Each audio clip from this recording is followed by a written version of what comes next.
नमस्कार दोस्तों, जय माँ लक्ष्मी। आप सभी को दीपावली की हार्दिक शुभकामनाएं। दीपावली 2025 में कब पड़ रही है? दीपावली 2025 में 20 अक्टूबर को मनाई जाएगी। किसी भी तरह का कोई भी कंफ्यूजन नहीं है। 20 अक्टूबर को ही दीपावली मनाई जाएगी, दिन सोमवार के दिन। तो चलिए अब बताते हैं कि आपको आज संपूर्ण जानकारी इसमें मैं देने वाली हूँ कि आखिर हम गणेश लक्ष्मी जी की जो पुरानी मूर्ति है उसका क्या करें और नई मूर्ति लाते समय हम किन बातों का ध्यान रखें। तो देखिए, सबसे पहले बता देती हूँ कि हमें जो हमारे घर में मिट्टी की पुरानी मूर्ति होती है उसका हमें क्या करना चाहिए। तो देखिए, उस मूर्ति को, अगर आपके घर में मिट्टी की मूर्ति है तो आप अपने घर में ही पात्र में किसी पानी भर लीजिए, उसमें थोड़े से पुष्प डाल दीजिए और भगवान को धूप बत्ती दीप दिखाकर, जैसे क्योंकि आपने साल भर उस मूर्ति की पूजा की होगी, आपने साल भर उस मूर्ति को रखा होगा अपने मंदिर में, तो अब उन्हें विसर्जित करने का टाइम आ गया है।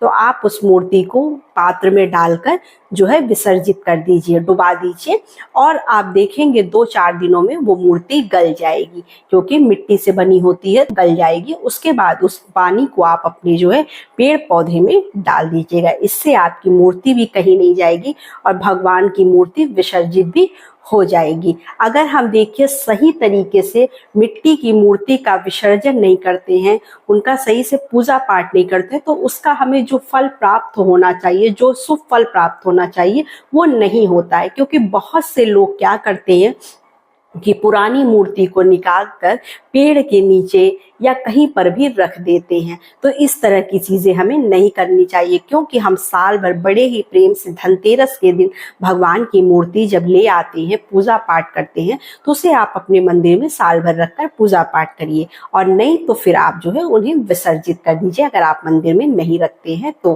पूजा करने के बाद उनका धूप दीप दिखाकर विसर्जन कर दीजिए दीपावली के बाद। तो आप ये भी कर सकते हैं।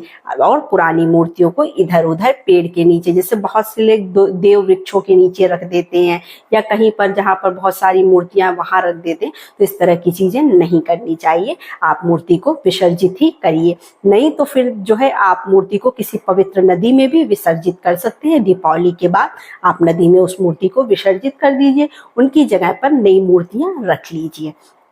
तो ये करना चाहिए। अब बताते हैं कि अगर चांदी सोने से बनी मूर्ति है तो उसकी पूजा हमें कैसे करनी चाहिए। देखिए, अगर आपके पास चांदी और सोने से बनी हुई मूर्तियां हैं तो आप उनको गंगा जल से अभिषेक कर दीजिए, पंचामृत से अभिषेक कर लीजिए और फिर उसके बाद उस मूर्ति की पुनः पूजा कर सकते हैं। फिर गंगा जल से मूर्ति को साफ करके आप अपने मंदिर में रख दीजिए, हमेशा उनकी पूजा पाठ करते रहिए।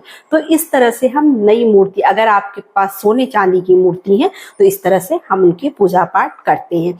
और देखिए, अगर आप मान लीजिए जब भी आप मूर्ति लेने जाइए, आप मूर्ति जब भी लेने जाइए, एक बात का आप विशेष ध्यान रखिए कि मूर्ति को आप अपनी आंखों से पसंद करिए, हाथों से मत पसंद करिए। बहुत लोगों की आदत होती है ऐसे उंगली दिखाकर मूर्ति पसंद करते कि ये वाली, ये वाली, ये वाली। देखिए, भगवान की मूर्तियों में चुनाव नहीं किया जाता है। आप अपनी आंखों से मूर्ति को देखिए, जो मूर्ति आपकी आंखों में बस जाए, जो मूर्ति आपको पसंद आ जाए, बस उन्हीं को आप ले लीजिए।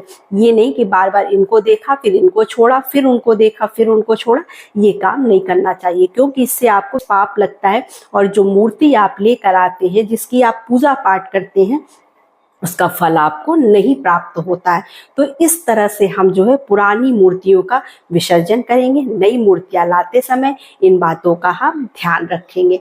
तो बस यही छोटी सी वीडियो थी, छोटी सी जानकारी थी। वीडियो अच्छी लगे तो चैनल को लाइक सब्सक्राइब जरूर करिए और इसी तरह के व्रत त्योहार से संबंधित वीडियो के लिए चैनल पर बने रहिए। तो नमस्कार दोस्तों, जय माँ लक्ष्मी।